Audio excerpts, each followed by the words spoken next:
So hi and welcome to our YouTube channel. இன்னைக்கு நம்ம LCM HCFல ஒரு ப்ராப்ளம் பார்க்கலாம். The LCM of two numbers is 2079 and their HCF is 27.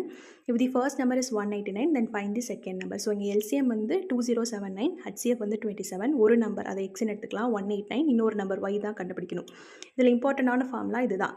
இப்போ ஏதோ ஒரு நம்பர் கொடுத்து LCM HCF கொடுத்து இன்னொரு நம்பர் கண்டுபிடிக்க சொல்லலாம். இல்லை ரெண்டு நம்பர் கொடுத்து இல்லை ப்ராடக்ட் ஆஃப் நம்பர்ஸ்ன்னு கொடுத்து LCM or HCF வந்து கண்டுபிடிக்கலாம். ஸோ இந்த ஃபார்முலா என்னென்னா x into y which is equal to LCM into HCF. So நான் வந்து இருக்க வேல்யூஸ்லாம் அப்ளை பண்ணியிருக்கேன்.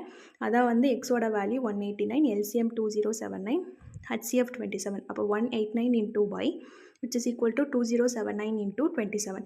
So y which is equal to 2079 into 27. இந்த 189 வந்து கீழே வந்துடும்.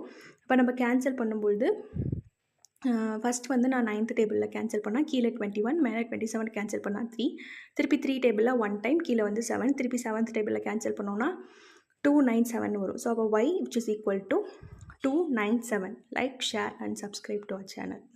Thanks for watching.